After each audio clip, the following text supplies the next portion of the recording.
Welcome back to another live stream, guys. It's a pleasure to be here. Thank you for tuning in. Today we are going to go ahead and talk about the newest interview with Lucid CEO, and we're going to kind of piece together what he's saying here with the latest delivery and production estimates that we received from Lucid just a few days ago. We're also going to go ahead and dive into the breaking news that Tesla released regarding their new priced models and my thoughts and feelings about it, as well as my strategies. And then last but not least, if we have time for it, I've kind of come across this new strategy that I'm going to give a shot at this period of time investing, and I'm going to go ahead and chat about it. And I'd be fascinated to hear your guys' perspective on it as well. Feel free, if you're watching live, to leave any comments that you want. I'll try my best to answer them and get to them. But welcome to the show. Appreciate you for watching. So what we're going to go ahead and do right now is we'll do another intro, and then we're going to go ahead and watch this Lucid interview. I'll be taking notes and I'll interject when I have something to say. But for the most part, I'm going to try to let you guys watch as much as possible. This video doesn't have very many views, interestingly enough. So I want to see exactly what Mark says in this video, and we'll go ahead and break it down. Okay.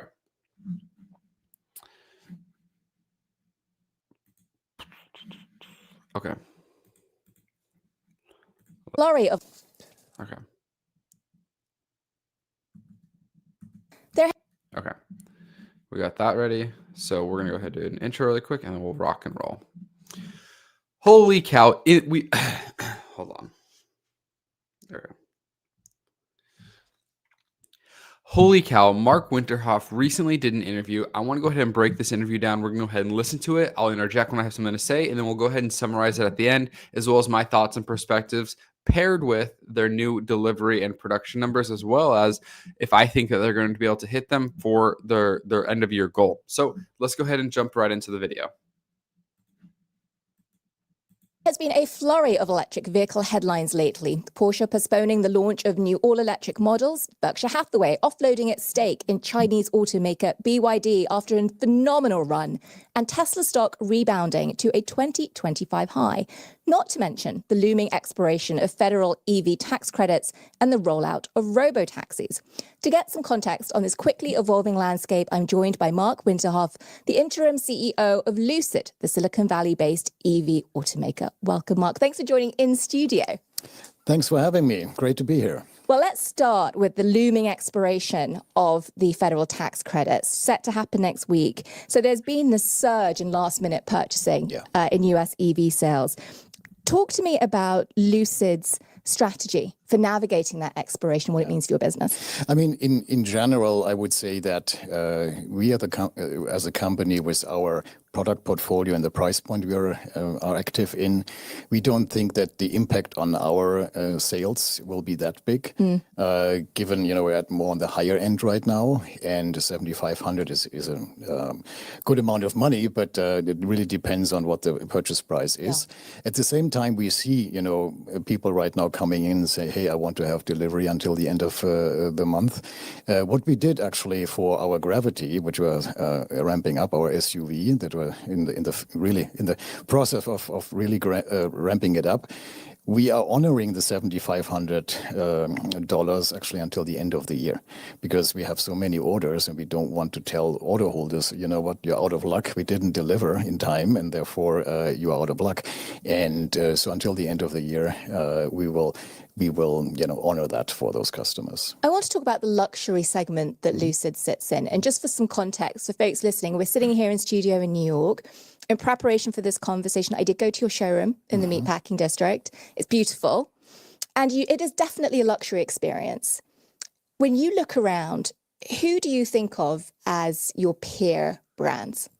It's mainly, I would say, the German brands. And okay. As you know, I'm born and raised in Germany, so my fellow countrymen, the Mercedes of the world, the BMWs, the Audis, obviously also Tesla, although we see ourselves a little bit a notch higher than Tesla when you look at the interior of our vehicles, the material selection, the luxury. We spent really a lot of effort on that, and if you see this with the Tesla, maybe not so much. So it is really the other luxury manufacturers. And when I say luxury, I think we need to be a little bit careful about this term because right now we are in a range starting at $70,000, but we are working on our mid-size platform, which will go down to the $50,000. So I always call this more accessible luxury, what we in the end want to be, because we don't want to be a niche player. We really want to have also, higher volumes. When you turn around and you see one of your peers and countrymen like Porsche saying, we're actually going to put a pause on our EV product, what do you make of that? Is that bad news for the luxury segment? What kind of signal does that send? No, I mean, for us, we're not changing anything. Okay. I mean, we are a pure electrified company, and we think that electrification is the future. I mean, I don't blame them because I mean right now there's a little bit of a slowdown in public perception, or even driven by maybe politics a little bit, not only here but even in Europe is the same. But long term, we are fully committed, and we believe that electrification is the way to go. The problem is now, if you're now stopping and paring back, you will even be further behind in a couple of years' time when we come out of this situation we're in right now. So while I understand it, I think it's not the right way of doing it, but I mean it's fully understandable. You only have the dollar once, and if the customer right now says, "Oh, we want to maybe have another V8," then you need to listen to the customer. We don't have that situation, which is a blessing and a curse. But at the same time, I think. We will plow along, and we are, for instance, as I don't know whether that's widely known, but in our segment here in the US, we are actually the best-selling EV, and we're outselling even a lot of ICE vehicles. We are number 3 in the whole segment, only behind vehicles like the E-Class or the 5 Series. So I think for us, it's clear we stay on track with electrification. So you'll keep pushing on. And I just want to jump on something you just said, which is that leading position, that leading share you just talked about for your segment. Talk to us about adoption rates. I did notice that this year, Lucid introduced access to over 23,000 Tesla superchargers here in North America for all Lucid Air models using an adapter. I'd love to just get sort of a little bit into your thinking and your feeling around what it's like to have your cars be using a competitor's supercharger. And at the end of the day, it's a commercial decision, right? But you are CEO of this business, you're interim CEO of this business. What does it feel like to know that your core model is you're right. I mean, when we discussed this internally, the first moment was a little bit odd. But at the same time, we need to look after our customers. And the topic about, either range anxiety or, not knowing, okay, do I really have enough charge? And when I don't have enough charge, will there be a charger that actually works? And that is not a good feeling. So we made the decision, actually, the Gravity was the first vehicle out there outside of Tesla that was native NACS from the start. So you don't need any adapter for it. But the reason was really only to give our customers the biggest potential for finding a charger out there. Because now you add all the Tesla chargers plus all the other chargers, because if you put an adapter on it, then you can also charge at the CCS charger. So it's really only because of we're looking after our customers. Do you think the fact that you're not a founder helped you make a decision like that unemotionally? I have to give my predecessor actually the credit. He made the decision last year. Got it. So you actually can't do this within just a wink of an eye. There's a lot of things to do in order to make that happen, and our engineers did a fantastic job to do this for the Gravity and also now for the Air. But that decision was taken mid last year. You said that electrification is absolutely the future of the auto industry. I want to ask you whether autonomous driving is also the future of the industry. In July, Lucid did announce a major update to its advanced driver assistance systems. So I'd call that a little bit of autonomy coming into the driving experience. But you've also just made an announcement that's a partnership with Uber to supply 20,000 Gravity SUVs for robotaxis. So that's the driver assistance, which is a little bit of autonomy, to now you're all in on it and it's a lot. Yeah, and I mean, we have to distinguish two different applications for that. One is the robotaxis, B2B business, and the other one is for, you and me owning a car, using a car. You don't necessarily always want to drive. Maybe sometimes on a commute, I do this all the time. I use our hands-free driving because it's just convenient. And I mean, what we want to get to is that at some point we get to a level, and we're actually working very extensively on that, that you can not only take the hands off the steering wheel, you can actually take the eyes off the road as well, which is then level 4, because then it's really useful. You can read your emails and those kind of things while you're driving. So for commuting, this is perfect. That's what we're also working on. So for us, this is really, we established ourselves as, I would say, the EV technology leader in the market, and now our next frontier is really to do the same in the autonomous space. So talk to me about the partnership with Uber. I just, outside in, Uber looks quite promiscuous when it comes to the partnerships it's striking at the moment. I feel like every auto manufacturer has announced a tie-up with Uber, and look, they are everywhere, right? You just can't match the scale of their rideshare presence. So when you sign up to a partnership like that, how do you say we can differentiate ourselves within Uber's ecosystem? What's your lane going to be? Well, I mean, first of all, it's the only partnership that they do where they actually invest in. Talk about that. With an automotive company. And so it is the only constellation right now where they want to have a purpose-built vehicle just for them, and they also then support us and Neuro in order to get there. All the others are basically tagging along on processes that are already happening, but they're not really investing into it. So, and Uber selected us because of our EV technology, because of our range, and when you think about it, in that kind of business, everything that counts is uptime, and you don't want to be charging somewhere because then you cannot make money. So that was the main reason. And with Neuro together, we're working on a product that is really tailor-made for Uber. In my opinion, this agreement is only the start, because I mean 20,000 is a good number, but at the same time, when you look at the details of the agreement, it's about over 6 years. It's not that big of a number.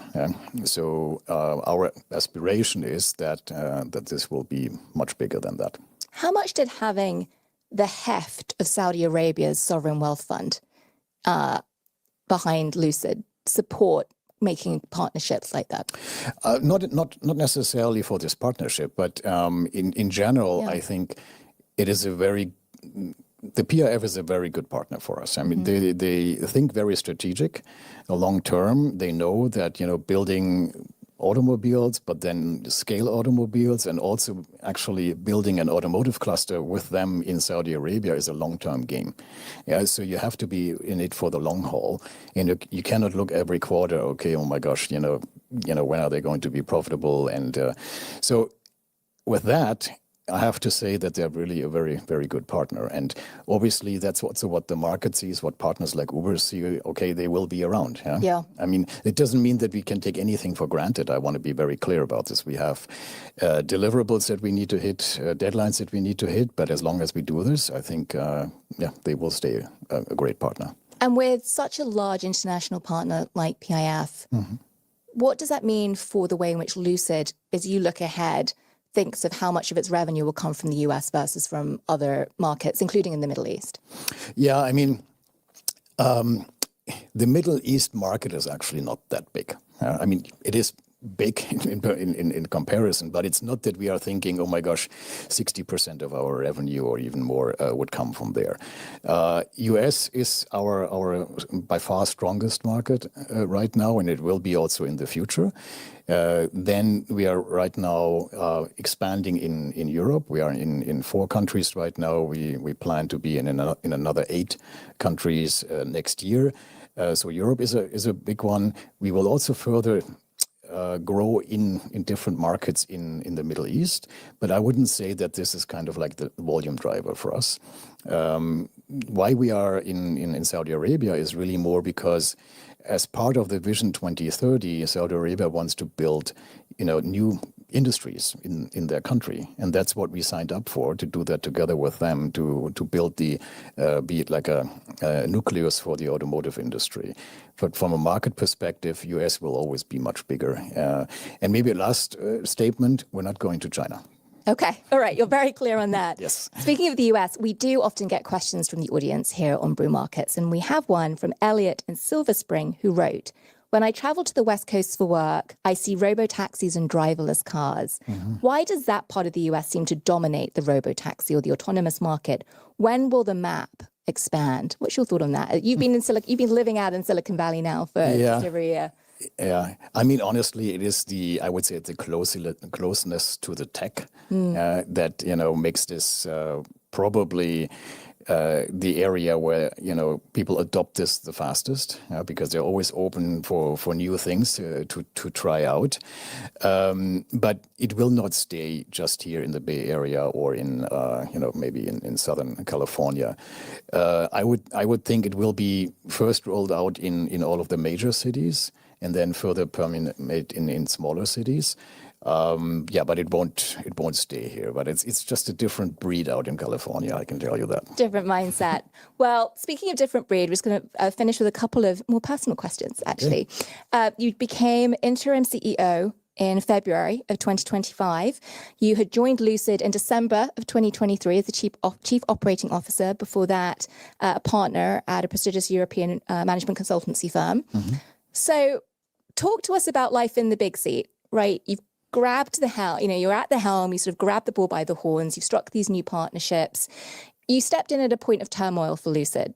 As you look around now, what is your sense of stability? What's your sense of the team coalescing? Just talk to us about how it feels morale-wise in the company right now. Yeah, I think we made a lot of improvements also with, making some changes actually internally, but also with the direction. I mean, the things with Uber and also doubling down on autonomous is something that we haven't paid that much attention to in the past, but it's very important in the market, and so we're now doubling down on things we before were not so focused on, and many people in our company see this actually as something that will drive the company forward. So from that perspective, it's good. Beyond that, I mean, we are very focused right now on execution. We have to ramp up the Gravity. Make no secret about it. We're behind there, and we really want to get still until the end of the year to the numbers that we committed. So we're adding additional shifts. So right now everybody is laser focused on delivering, and that's a nice sense actually to feel that in the company. Last question for you. We had Dan Ives, the Wedbush head of tech, speak with us here on Friday. And one question that was asked of him was, do CEOs with engineering backgrounds fare better in companies like the Lucids of the world? What's your personal perspective? You do have an MA in electrical and electronics engineering. Yeah, I have to admit though, I think I forgot all of it. But I mean, what I the main thing that I learned is during engineering time is really problem solving. Structuring problems and attacking them and solve them and move on to the next one. I think that is something that is important. At the same time, you also always need to think about the customer, and that maybe sometimes is not so ideal when you are an engineer, because you always want to build the greatest thing out there that has never been built. And the second question is then is there even a customer for it? So since I have a long career in consulting, where I mainly focused on that part of the questions, I think I have a good combination of the two skills.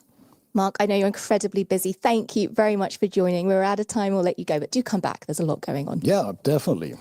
It's 4 p.m. on the East Coast. There it is, the closing bell. The markets are wrapping up for the day. Well, we don't have a ticker tape, so we'll throw it over to our human. All right, let's go ahead and wrap that up. That was a pretty good interview. I'll go ahead and summarize it. And I'll put a timestamp so that if you don't want to watch the interview, you can skip to here. All right, let's go ahead and break this down really quick.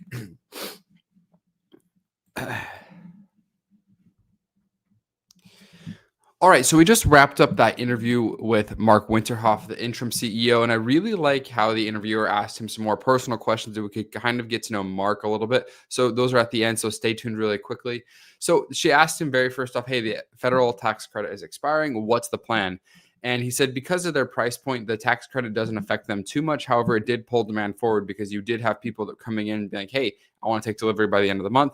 And he said that their plan is that they're actually going to honor their $7,500 tax credit until the end of the year.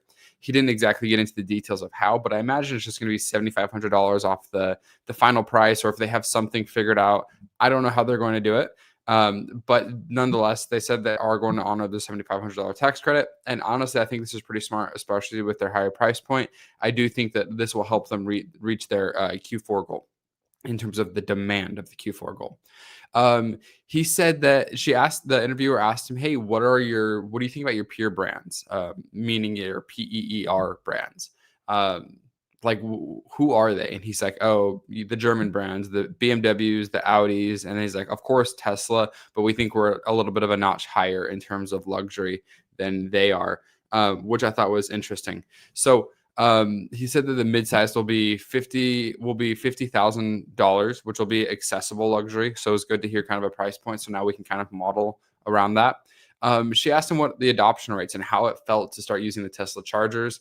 And he said, yeah, it took us back a little bit that we were going to use the Tesla chargers, but he's like, duh. But I said, like, duh, you had to.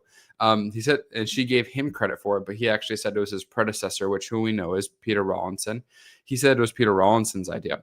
He said that she asked him about autonomous driving, and so they got into the Uber Neuro deal as well as their own personal self-driving suite. He said that their goal is to get to level 4 to be able to take your eyes off the road to answer texts and emails. Now, what would be fascinating is if they beat Tesla to this.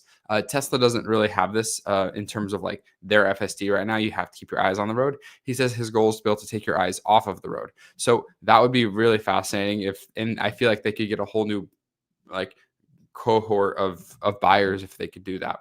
And he clarified that this is the only partnership that Uber has really invested in. A lot of people just tag onto Uber's coattails, but this is Uber actually investing into Lucid.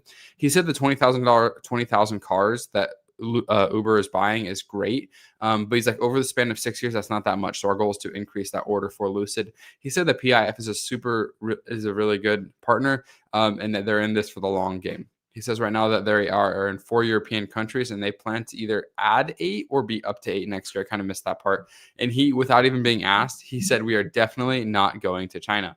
And then this is where she kind of got into the personal questions. She said, hey, you were made interim CEO in February 2025.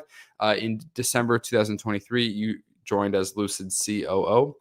Tell us what life as interim CEO is like. And he said, well, we made a lot of improvements internally.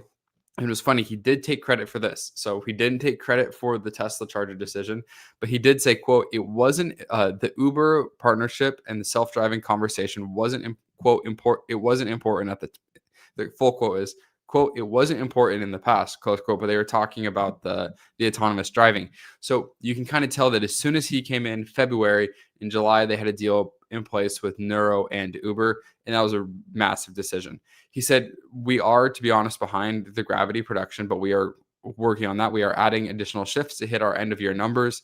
And he said that, which we'll talk about that as we wrap up here in just a second.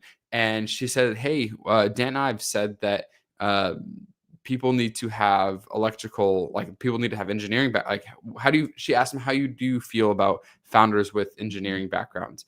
And he said, well, I did get an electrical mechanical degree, but he's like, I don't remember too much about what I actually learned, but I did learn how to problem solve in terms of finding a problem, breaking it down and solving it. He said, but sometimes you need to think about the customer. And engineers don't tend to always think about the customer. They think about building the latest and greatest tech. But with his background in consulting, he has the customer in mind because he did that for so many years. So he said, I think I have a great combo of both the problem solving and the customer aspect. This was an excellent interview. The board will probably or definitely should be watching this. I do think he is the right guy to take we should remove the interim title. I think he's doing a good job. I think he he's a good CEO for Lucid at the moment. And let's see if he can hit his end of year numbers. He doesn't focus on the tech as much. Peter Rawlinson, who was an engineer, definitely focused on the tech, all about the battery technology, all about the range, all about the speed, all about we have this and other cars don't. I like Mark because he knows what people are needing to hear and what investors are needing to hear, but he also knows what customers are needing to hear and probably what employees are needing to hear at Lucid. So hats off to Mark. I think it was a great interview, and I'm excited to kind of keep track of them for the rest of the quarter. And we'll keep doing the Mark Winterhoff interviews as they pop up. And I'm excited to see if they can hit their numbers by the end of the year. Do I think they'll be able to do it? It's going to be close. They need to double their last quarter's production. He said they're adding shifts, but does that mean they're going to double? We're going to see. So I don't want to make a decision either way because it doesn't really matter because they're going to do what they're going to do. But as soon as I get more information or if we get any kind of leaked numbers, I'll be sure to, well, not leaked numbers, but like if somebody says something in an interview or if he says like, yes, we are on track for the end of the year, perfect. I do believe they're going to try and they're going to get really close, maybe 16 to 18,000 produced, but I don't want to hold out. So I'm very optimistic. Let's see how it goes. But thank you guys so much for watching. Okay. Thank you guys. Okay.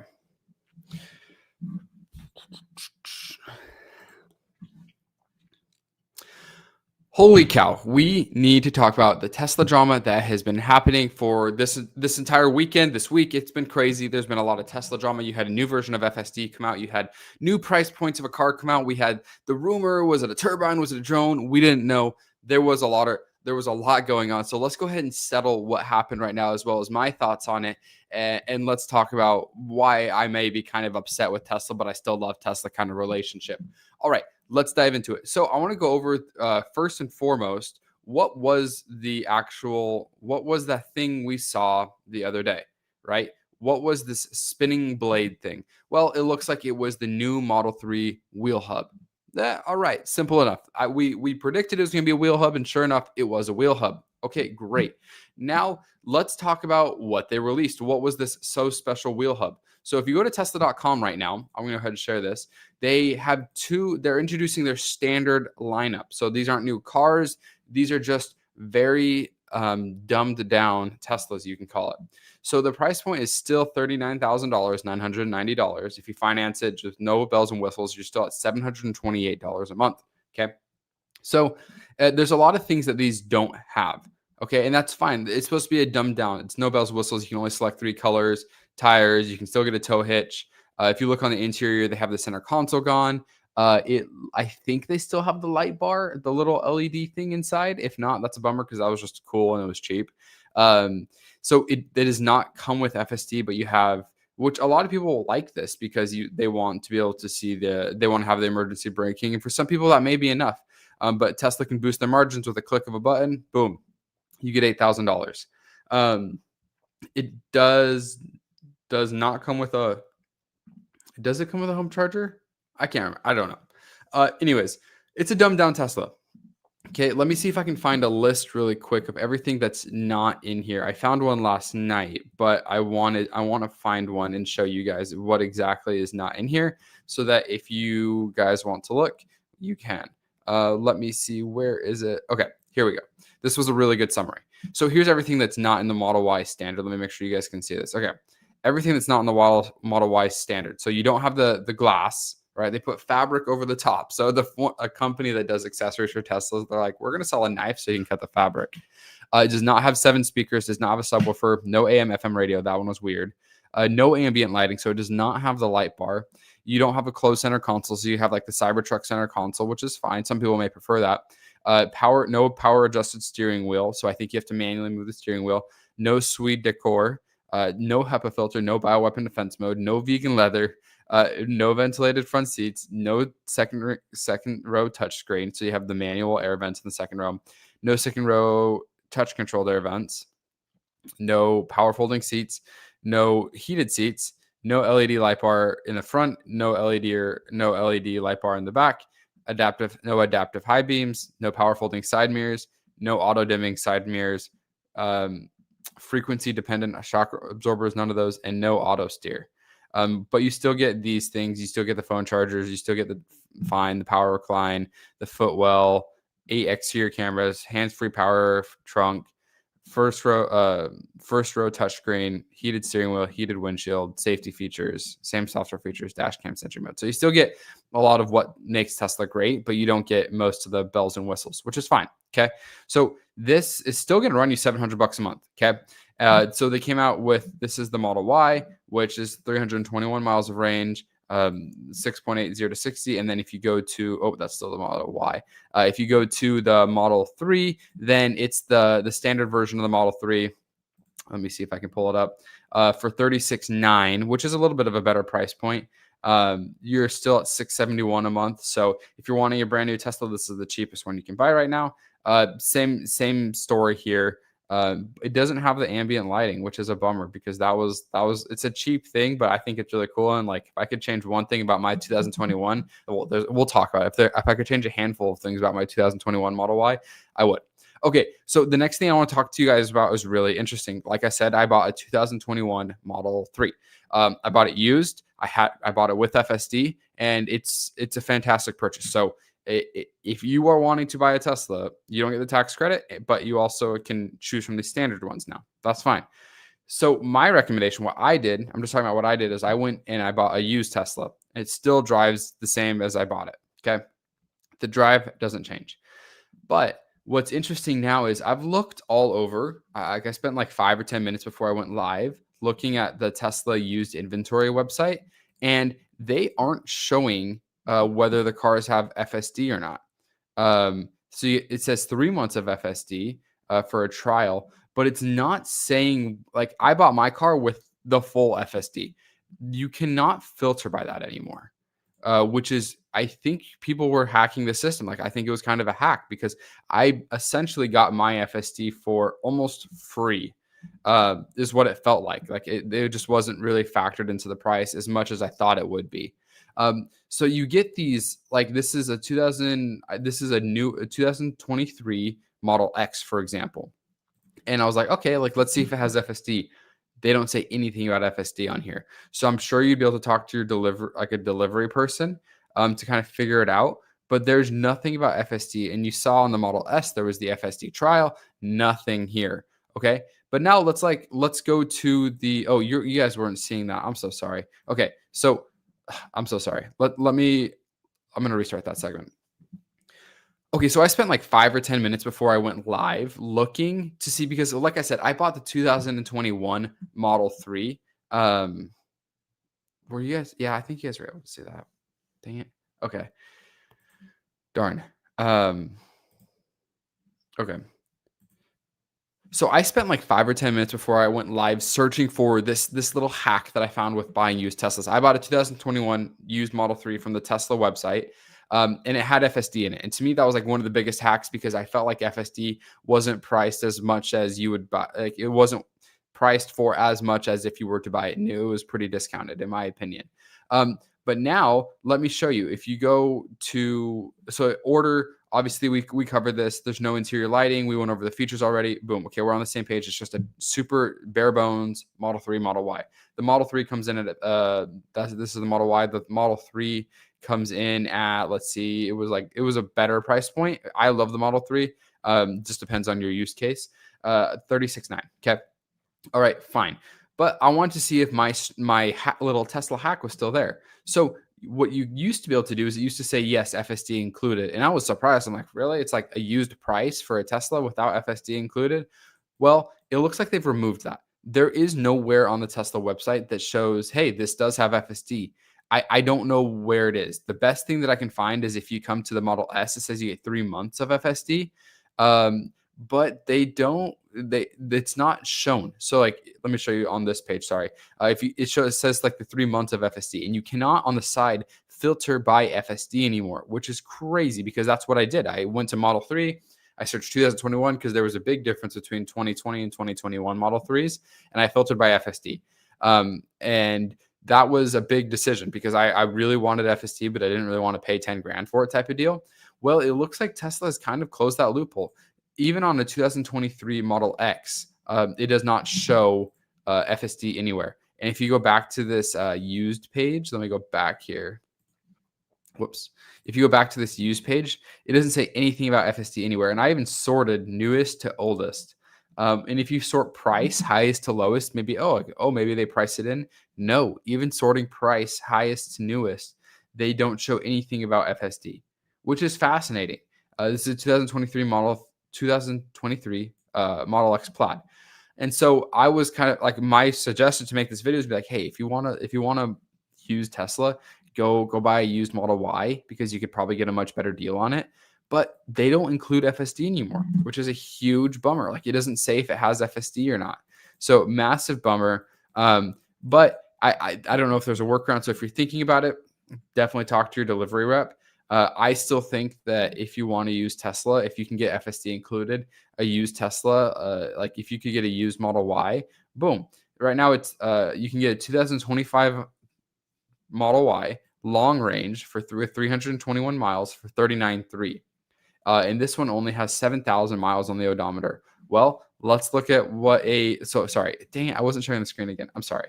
So you can get a 2025 Model Y for $39,300. It has 7,000 miles on the odometer. You get 320 miles of range. And let's compare that to a brand new Model Y, like even the standard one.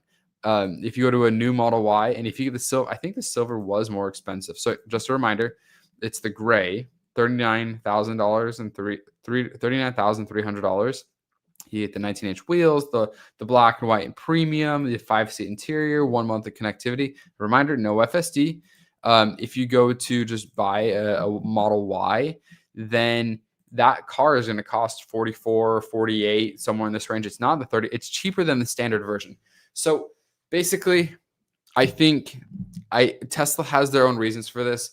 Obviously, what I want may not make sense on Tesla's numbers, which is the reason I'm not in charge of Tesla. I wanted a 35 or 34, which they tried to get closer to with the Model 3. But I think they're also running into the problem of the used Tesla market, because like, why would I buy a standard for 39 when I could get this awesome? Well, this is still a great car. It's a higher end, older Model Y. This is the newer Model Y for 44.7. Right here for 44.7, you can get a 2026 Model Y, which is essentially brand new. I mean, it has 1,800 miles. And if you can, so it's the long range rear wheel for 44.7. And if you go to the Model Y, long range rear wheel, let's see, rear wheel 44.7. Yeah, so they aren't discounting it as much. So it's a tough decision. But again, that used car is still 2026 with 1,800 miles, essentially brand new. So that's my take on the used car and the Tesla price point market. Now let's talk about why I'm sad. Okay, I want to tell you about why Tesla made me sad and everything goes along with that. So Tuesday morning, Tesla released a brilliant FSD update, and I want to go ahead and show it to you guys. Shout out to this user, Devin Olson, for his FSD video. It's a great one, and it really encapsulates in 26 seconds why this version of FSD is so good, and I want to share it with you guys. And then I'll tell you guys why I'm sad. So let me go ahead and play this for you. He has it on 2X. I don't think I have it on 2X. Yeah, it's just on 1X. So go ahead and watch. This is a Costco parking lot. This is FSD 14. I believe it's the latest version is technically 14. And let's go ahead and watch. So it is parking itself. Look at this crazy Costco parking lot. It's following the cars, looking for a space. And now this version of FSD will take you end to end. It is parking itself, So Costco which is parking, brilliant. like, this a is little bit of a what hiccup my at the biggest start, but, complaint like, about this Tesla shows has been you the first 5% and the last what it can 5%, do. getting in and out of So, neighborhoods and getting in nails and that out of part. parking lots, because you manually have to do that. And then you can turn an FSD on. It's phenomenal. But again, look how smooth this is. I love it. Now, I want to tell you guys why I'm sad, because this Tesla is obviously running hardware not. 4. We're taking I, as a hardware There you 3 go. owner, will not get this version. So I am Costco probably on the latest and parking, greatest like, version a I little will bit of a have. I think hiccup it's at the like start, but, like, this 12.6.1, shows you something like that. what it can And do. I'm bummed because I really like this. It's a bummer, but Elon has said that hardware 3 owners will probably get upgraded to hardware 4 at no additional cost, but the lead times on that are probably going to be years. And it's it's a little bit of a bummer, but I'm happy that this Tesla, as a Tesla investor, this is awesome. As a Tesla owner, bummed because my car just doesn't have this capabilities according to Grok. And I'm just not anticipating that I'll ever have this version of FSD on my 2021 Model 3. But hey, I'm happy as a Tesla investor. I think this is great progress with their software. Again, if I were to buy a Tesla, go used first. See what the used market is like. See if you can get FSD included. So it's crazy to me that the FSD hack isn't there anymore. Buying it used, and overall, the price is whatever. I want what I want, but Tesla to do what was best for the company. And if that's what's best for the company, then great. This version of FSD, awesome, super happy. And will I ever get it? Probably not, but that's okay. So I hope you guys have enjoyed this. We kind of like all of the rumors, all of the drama has kind of consolidated now. We have the new version of FSD. We have everything that we need. So that's ballpark everything that I want to talk about. Let me check my notes here really quick. Yeah, I think this is V15, not V14. I can't remember the latest version of FSD. So at the end of the day, I'm happy, bummed as a Tesla owner, but I understand it's probably for the greater good that my hardware it improves quickly. So I hope you guys enjoyed this video. Like always, consider leaving a like, consider subscribing. We'll see you next time. Thanks for watching.